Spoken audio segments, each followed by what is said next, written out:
Welcome. I'm E.G. Marshall. Welcome to the world of your own terrifying imagination. It has been said that we are prisoners in a dark closet with small openings that on occasion admit some light.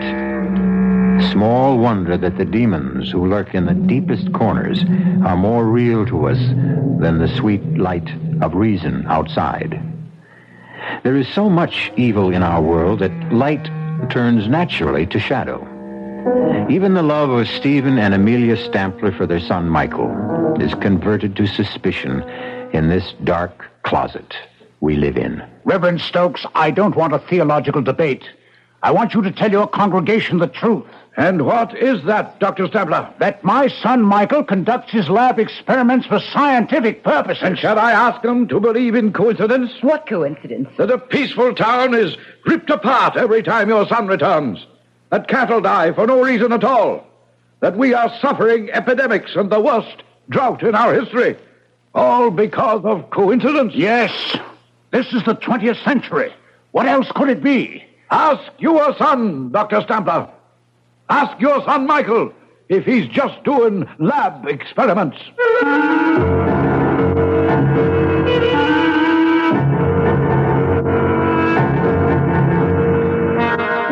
Our mystery drama, A Sacrifice in Blood, was written especially for the Mystery Theater by Milt Wisoff and stars Patricia Rowe and Ralph Bell. It is sponsored in part by the Kellogg Company, makers of Kellogg's Special K cereal. I'll be back shortly with Act One.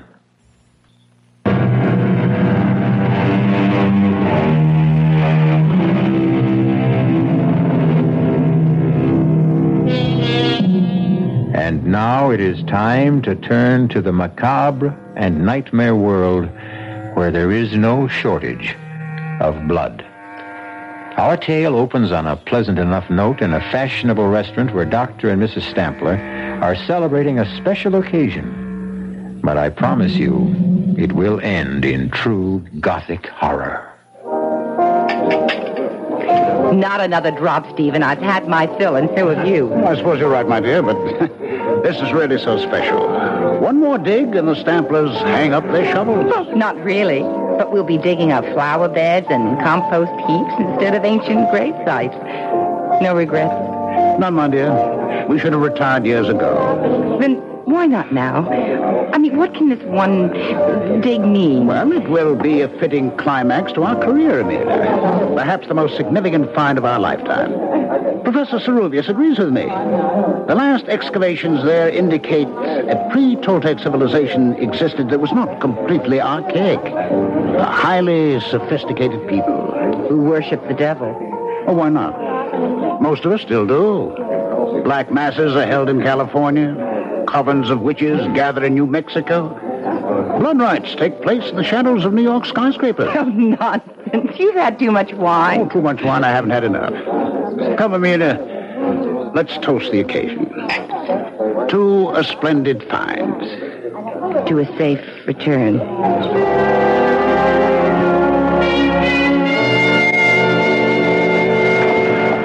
Dr. Stampler? Dr. Stampler? Yes. I am Professor Seruvius. Oh, thank you for meeting us. This is my wife, Amelia. My great pleasure. It's very nice of you. Not at all. Oh, here, let me put your bags in, please.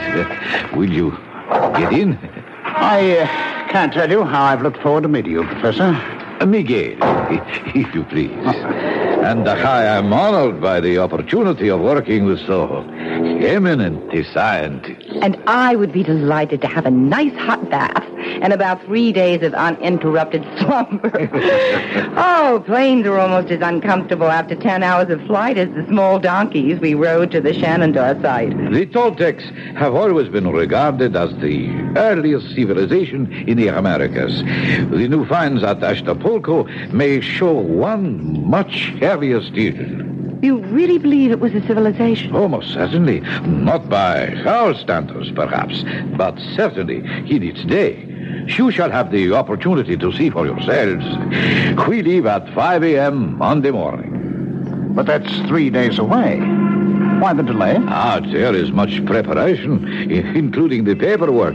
You shall get some rest, and I will have the pleasure of acting as your host, if you will permit it. Of course. And forgive my impatience.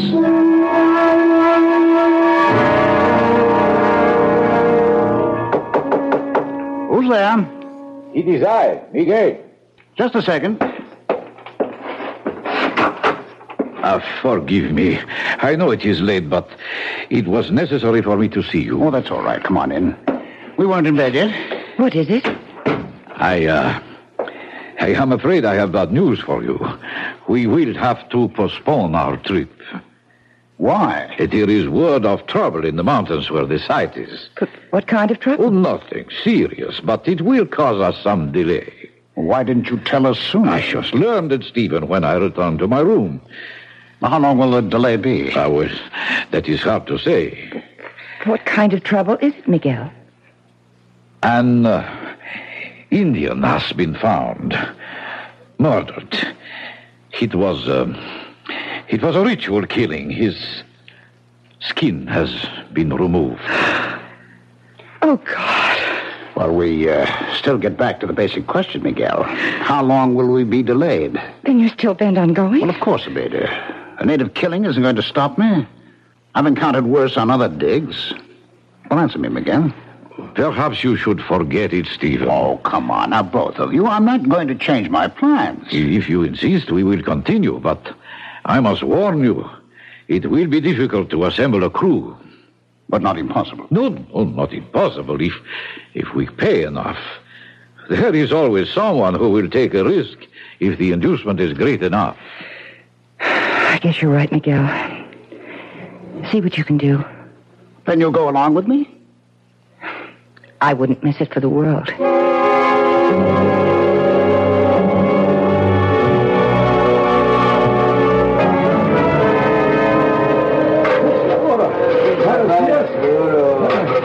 They're not making much headway, Miguel. Can't they dig any faster?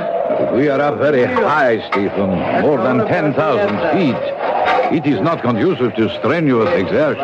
They didn't display too much zeal on the climb, either. But they're not used to the altitude. Why didn't we get men who are? But you know the answer. No one else would come. You haven't seen anyone else since we got up here. They know better. They have broken through to a new chamber. Well, I hope it's more fruitful than the last one. Let's go take a look. Look there. They have an opening wide enough to go through. May I? Of course. This is your excavation, Stephen. Are you all right? Yes. Come on in. My God. It's so still in here. Even echoes die after thousands of years. We seem to be in the anteroom. I imagine the main chamber is just through those doors. It would appear so. Get the men in here. We've got to get those doors open, and it looks like one heck of a job. Siga pronto. No quiero entrarlo. Siga. No. Siga pronto. Well, what are they waiting for? They will not enter. Well, tell them they'll get docked if they're not in here pronto. It is no use. They will not come. All right, then we'll get the doors open by ourselves. Let's see how thick they are. Throw me a hammer, will you?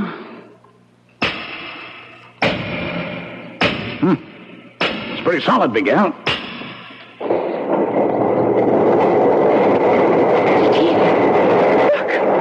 The doors are opening. How? Oh, perhaps Stephen struck some kind of a trigger mechanism by accident. Well, never mind how. It'll save us some sweat, that's all. Stephen, please, be careful. There's something here that makes me... I will go ahead. Not all your life, Miguel. This is one big step I'm going to take. Come on, follow me. Good Lord. It's an enormous chamber. It's like a giant cathedral. Bring the lamps up. That door, it's cut in a single block. Oh, yes. It must weigh at least 10 tons. Look at the bas-reliefs on the walls. It is the devil that these people worshipped. Beautiful. Sinister, malevolent, but beautiful. Bring the lamps forward. What is it, Amelia? Skulls! There's piles of burning skulls! We have found what we're looking for. The sacrificial chambers of the temple. Yes, you're right, Miguel. Can you make out these inscriptions? I see, yes. They tell the story of the ritual. These were incense burners where human hearts smoked. The skulls piled at the base of that enormous slab of stone were sacrificed on that altar. What's that? Oh, Miguel just described it, my dear. The stone slab was the altar. No, I mean in the center of the altar. Probably the debris of centuries. I just saw something stir. It's a baby. Completely naked. On that cold stone. Oh, a poor child. Now. There now. Oh, he's lovely. He's so warm. Well, how could he be warm? It's so cold and damp in here. Well, he must have been left here a few minutes ago. Or perhaps someone left him as a warning to us. Oh, but impossible. There is no other entrance beside the stone doors, not even windows. This was the sacrificial chamber of these ancient people. Well, then how, Miguel? I don't know. And I'm afraid the answer, if we ever find it, will not be pleasant. Well, at least whoever left him had sense enough to leave some protection. There's a woven mat on the altar. See? And that is one of the mysteries that troubles me. What are you saying, Miguel? The fabric the child is lying on. Examine it. Yes. Yes, I see what you mean. It was woven when the temple was new. When a bright star appears in the east and a child is born, there is a season of celebration. But when a child appears on a sacrificial slab of the temple of an ancient people who worship the devil, what will the season bring?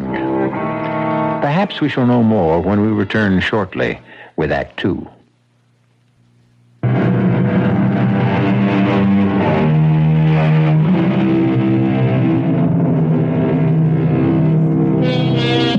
We live by the philosophy that no one is born evil, that only time and circumstance can corrupt the innocence of an infant. And yet, deep within us, we feel some doubt when monsters arise. What made Cain? Was Adolf Hitler or Jack the Ripper ever a clean slate? Why should we not wonder even stronger when a child appears out of nowhere in the temple of Satan? Well, I am not happy to see you leave, my friends. We'll miss you too, Miguel. Oh, that of course, but I wish you had not decided to adopt the baby and take him with you. I would have preferred you to leave him here with me until I could ascertain what his origins are. I think he's right, Amelia.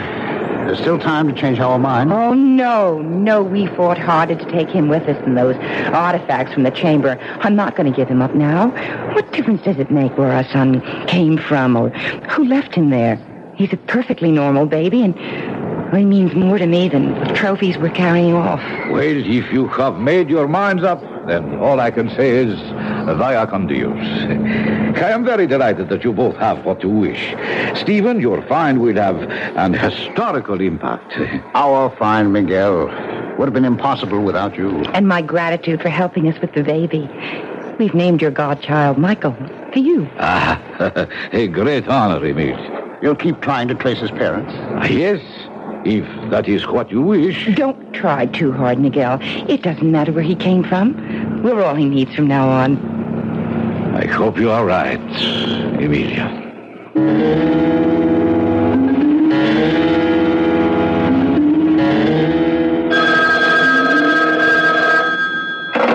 Stampler here. Oh, no. I'm sorry. That will have to wait. And look, another thing, don't set up any more interviews. My wife and I have had it. All right, I'll let you know, right. Don't be so short with Conrad. He's only trying to promote your book. I know he is, Amelia, but we're entitled to some privacy. We've been back home for almost a year now, and I'm sick of interviews and publicity. The people poking around here. Oh, you know you don't mean that. You're positively glowing with success. Yeah. You proved your theory about the pre-Toltec people, the influence they had on earlier civilizations, and, well, just look at the results. Academic honors and, the fantastic sale of your books on the expedition. This year has been good for you, Stephen. Of course it has, Amelia, but if we hadn't gone on that bloody trip, we'd have some peace at least. You wouldn't have Michael. Well, no, you're right, my dear. Oh, he's quite a handful for a kid his age. Only a year old. He's been walking for months. And he's such a good-looking child. He's so well-behaved. No, too well-behaved. You know, it's scary. He hardly makes any sounds at all. Oh, count your blessings. Our neighbors envy us so. They want to know how I discipline Michael. He's such an angel. Doesn't need any discipline. Well, maybe he doesn't, but I do. I've got to finish my notes for the lecture tour. Are you sure you won't come with me, Amelia? Well, who'd look after Michael? Well, Karen, she's perfectly capable. Oh, nonsense. I mean, he'll be gone a month. He needs me. So do I. Oh, don't tell me you're jealous. Oh, no. But I am disturbed. You've got to give a little, Em. Don't try to smother him. It's no good for either of you.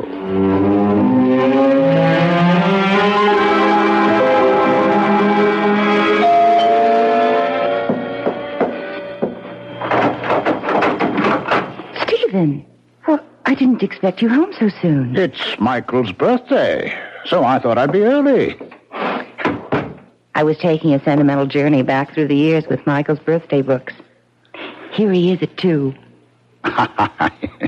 Yes, I remember.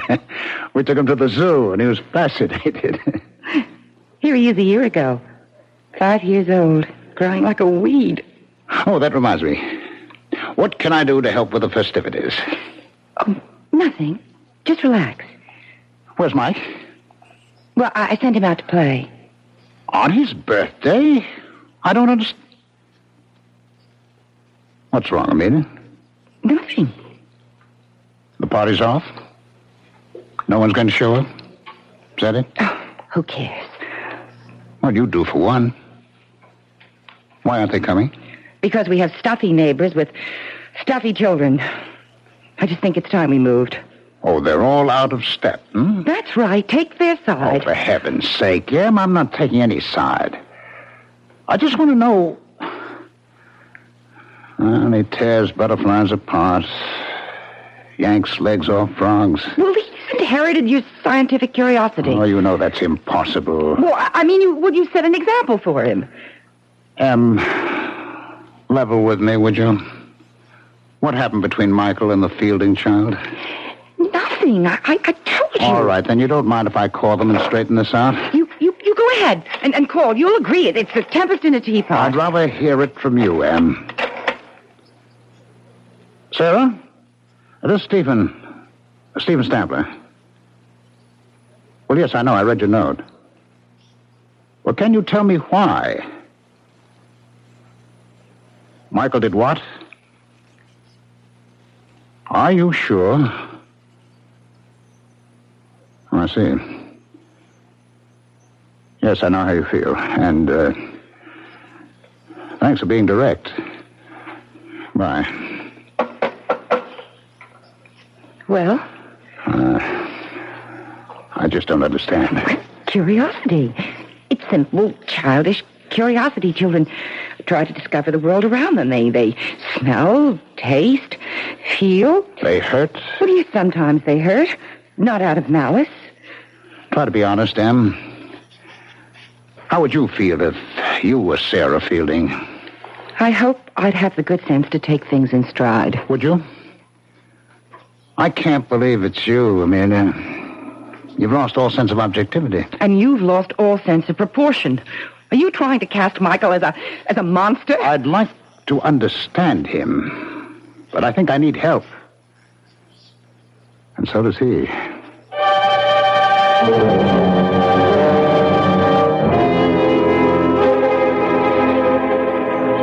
Amelia? Oh, there you are. How are the silver bells? Fine. But the cockle shells are a bit droopy, and so am I. Oh, nonsense. Very gallant, Stephen. But age is beginning to catch up. I don't know where the last 10 years have disappeared. Seems only yesterday that Michael was 6, entering school for the first time. Now he's almost grown. 17. Oh, my, you look handsome today. You're even wearing a tie. Yes, so I am. What's the occasion? We have a friend in town. Old Saruvius. Oh, I didn't know he was in the States. Oh, neither did I. He's consulting with the museum people, and he'd like to see us. I asked him out to lunch. Oh, that was thoughtful. Now, there's no need to fuss, Amelia. Of course not. I'll get the soil off my hands and throw something together if Miguel doesn't mind. I certainly don't. Well, thank you. Is there anything I can get from town for you? No, just hurry back. Saruvius is dying to see Mike. What time is Mike due here? Oh, dear, I forgot to tell you. There was a letter from Michael in the morning mail. He's staying at the academy through the holidays. Well, that's odd. Did he say why? Well, he wants to catch up with some schoolwork, and there's an experiment going in the lab. He just can't leave. Well, that's too bad. Miguel was looking forward to a visit with Mike. He made quite a point of it.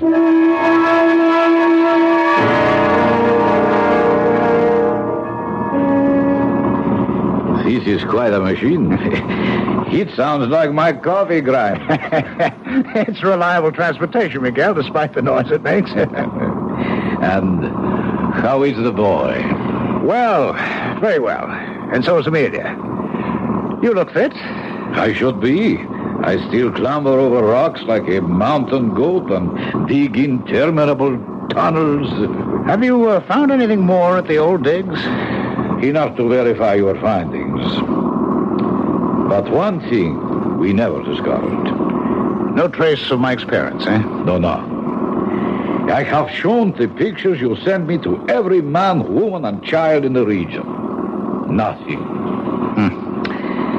Well, how is he getting on? He seems to like it at the academy. As a matter of fact, things are going so well there, he won't be home for the holidays. I'm sorry. Oh, it's too bad. I must see him. Perhaps I still can. Well, he's not due home until the summer vacation. In that case, Mohammed must go to the mountain. That's quite a trip. Not to see a godchild. Well, here we are. We're here at last. Miguel, how nice to see you again.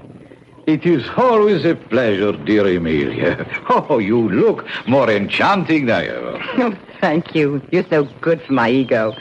I have drinks set on the terrace. Would you like to unpack first? No, I think not. A drink would be fine, and then I must be going. But you just arrived. I prepared lunch. We haven't seen you in years. Too many years. I know, but I may get a chance to stop in before I go home. What made you change your mind? He's going to visit Mike. Aren't you, old friend? Yes, I think so. Oh, he'll be delighted, as we are disappointed. I hope so. It would be nice to feel wanted by a godchild I have not seen since he was an infant. I'm sure he'd love to see you. He keeps asking about you all the time. You can feel flattered, Miguel. You seem to be the only human being he has any interest in. Besides you and Amelia. Of course. What's a strange thing to say? Oh, you must forgive me.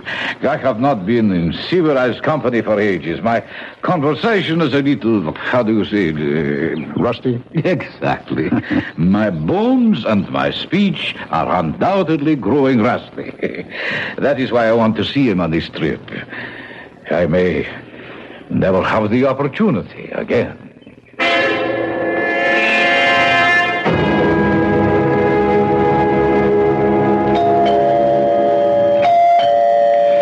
Get that, Stephen? I'm just finishing the shelf, dear.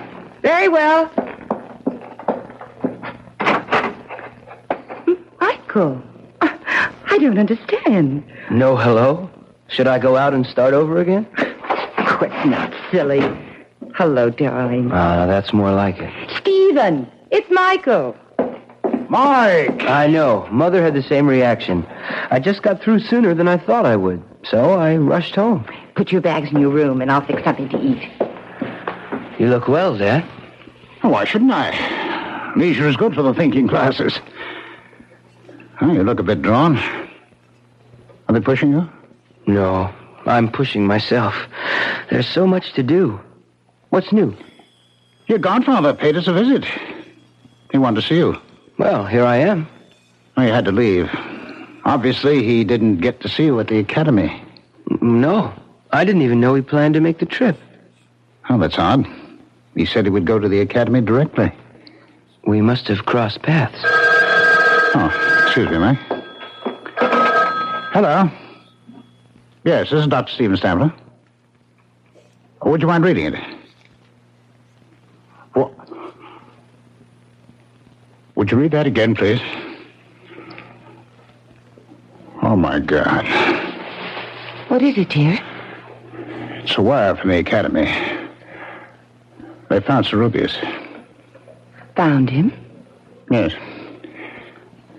Miguel is dead.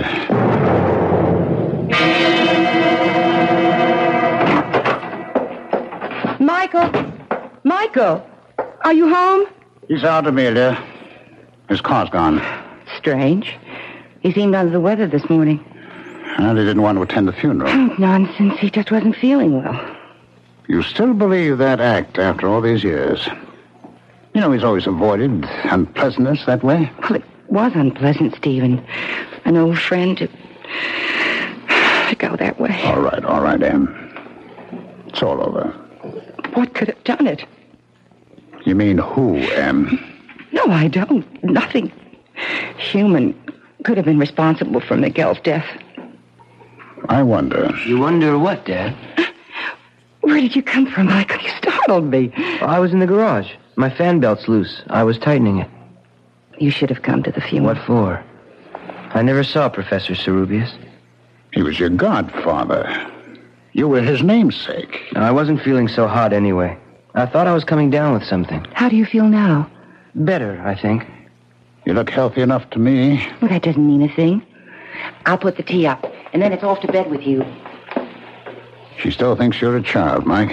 I know. I want to talk to you, Dad. That's why I came home from school. All right, shoot. I really don't know what I want to do. I think I've had the academy.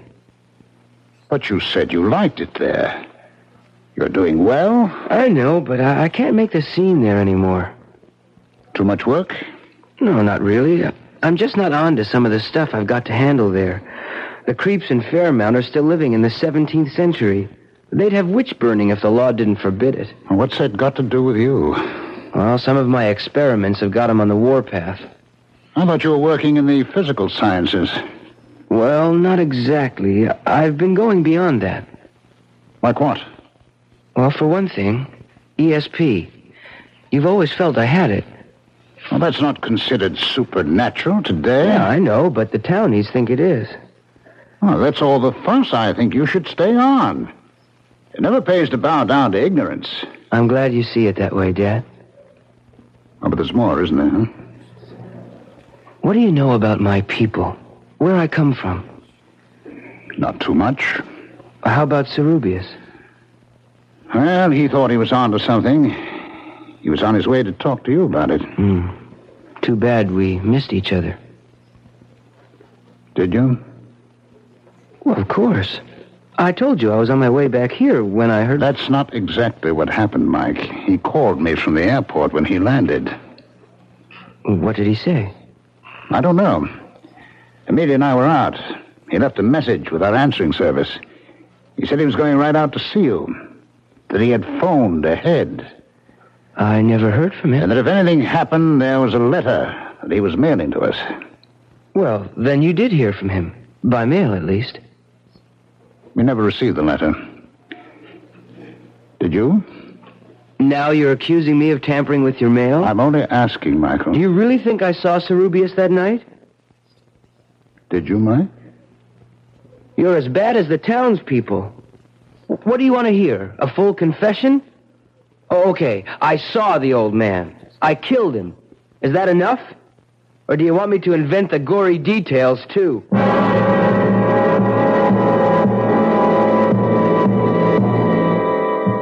Fear can be a force for good or evil. It can keep us from harm, or it can be a malignancy that feeds on darkness and ignorance. Is Mike a victim of rumor and coincidence, or is he truly evil? We'll find out when we return shortly with Act 3.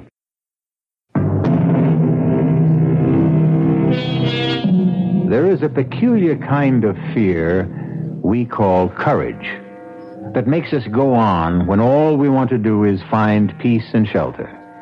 It makes men who fear heights climb mountains. Soldiers who detest war and suffering advance on bloody battlefields.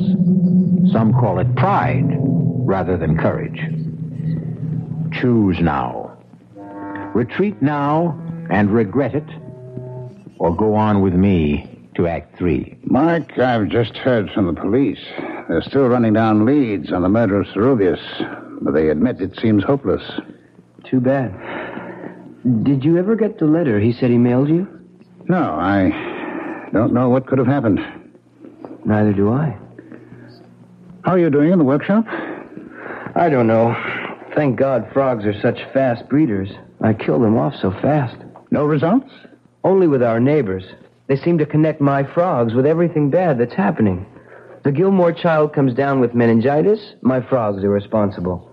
The drought and the unusual heat, the salmonella outbreak, all part of my wicked machinations. How would you like to come out of retirement, both of you? What do you mean? I'd like to go back to the place you found me, to see if I can trace my origins. Maybe I'll find myself then. Well, I don't know, Mike. I just hadn't thought about it. Well, then don't. Let's just do it. It's a gift from our loving neighbors. There's a note attached to it. Let me see that, Mike.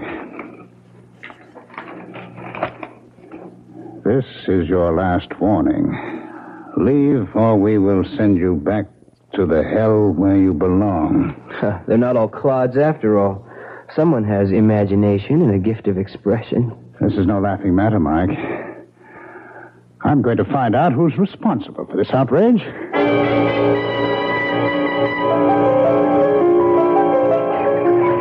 Dr. Stampler, delighted to see you. I think we can do without the formalities, Reverend Stokes. I just want some answers. Yes, so do I.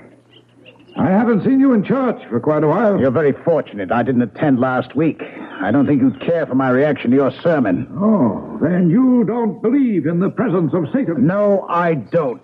All I know is what that kind of talk leads to. Oh, the brick, you mean. I'm sorry about that. Well, yes, you should be. You've got these farmers half insane with your superstitious prattle. Some say that about religion. I wonder why. All right, let's not get sidetracked, Reverend Stokes.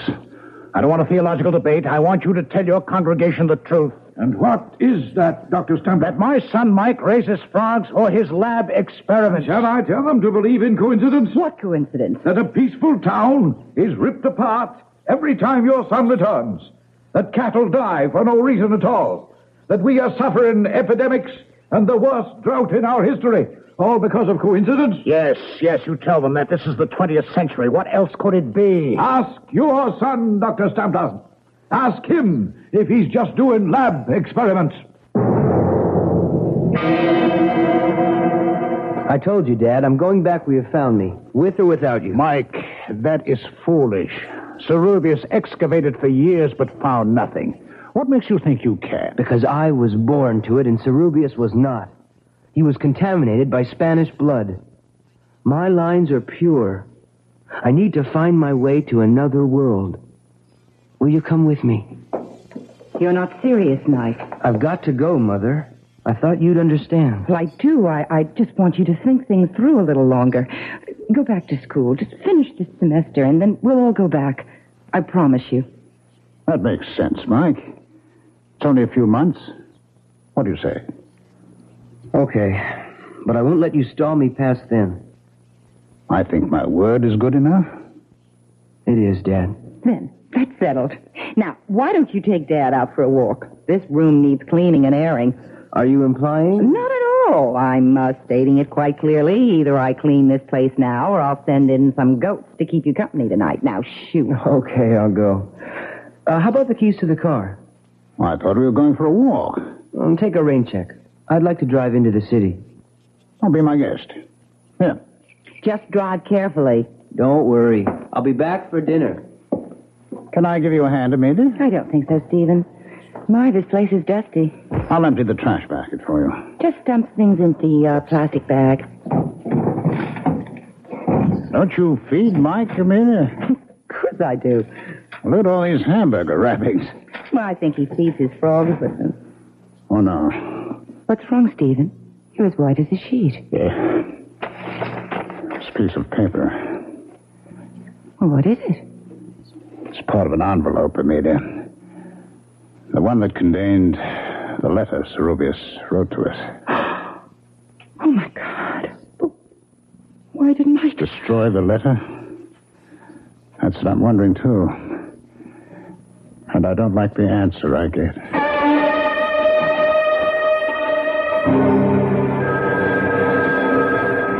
Hello. Yes, this is Dr. Stampler.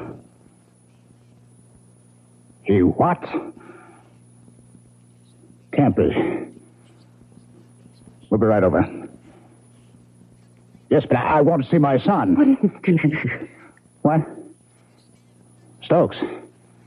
I don't want to see him. I want to see my son. Hello. Hello. He hung up. What happened? Mike. They're looking for him. What for?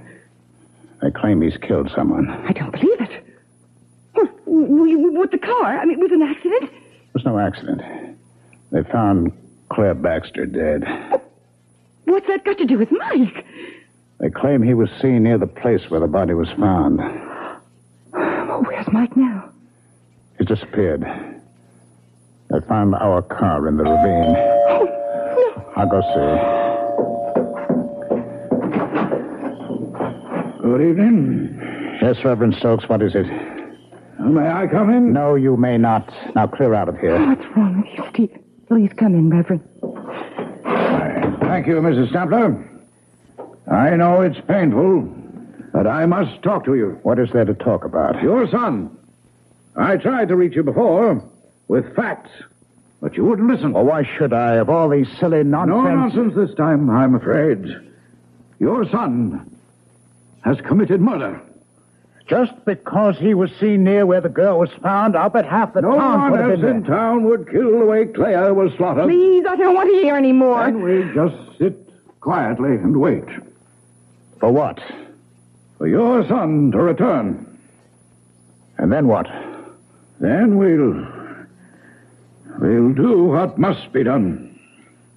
You won't wait here. Now be sensible. There are men just beyond this door. I would prefer to do this as reasonably as possible. Do what? Just ask him a few questions, Mrs. Sampler. Now, please let me handle this. Or would you prefer mob violence?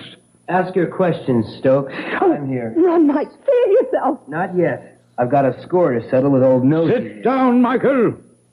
It's all over for you. For you, meddler. No, Asmodeus, your time has come. Asmodeus. Asmodeus, Satan, whatever you call yourself. Sit down and answer my questions. I changed my mind. I'll answer your questions if you catch me. Stop him, Stephen. Please don't let him go. No, Amelia, don't worry. Stokes will never get him. Neither will that mob. He's on his way back. Back where? Where we found him, Amelia. In the sacrificial chamber. Serubius said someday Mike would return.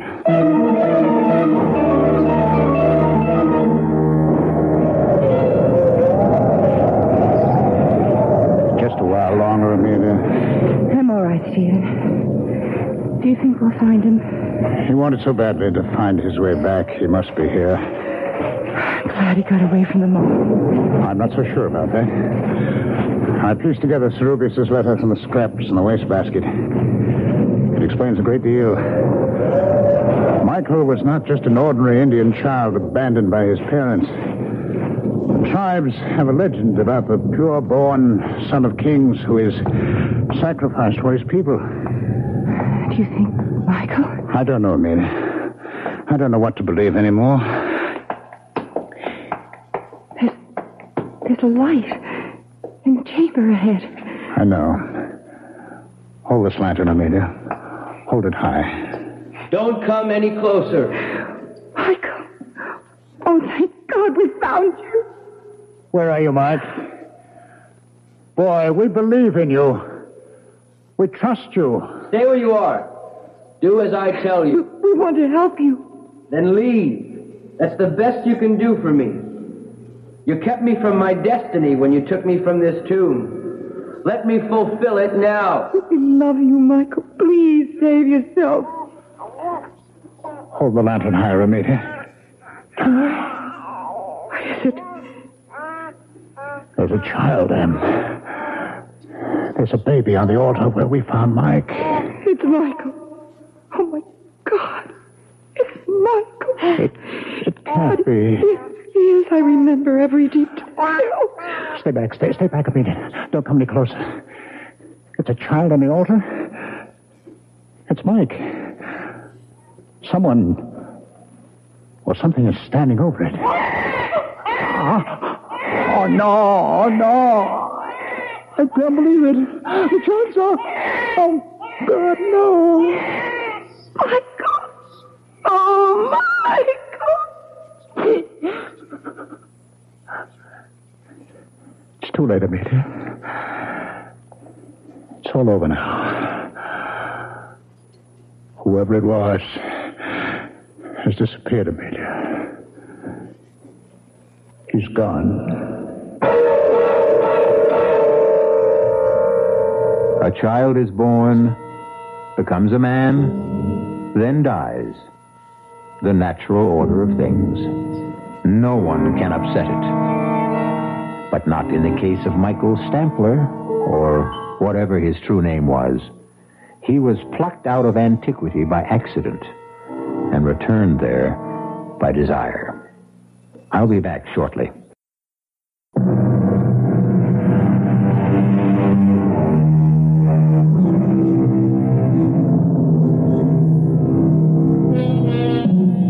The dark closet was open for a short time, and instead of light streaming in, evil oozed out. An ancient magic spanned the bridge of time, and for a while dark forces swirled once again, turning reason into fear, understanding into violence, and light into shadow. Our cast included Patricia Rowe, Ralph Bell, Don Scardino, and Ian Martin.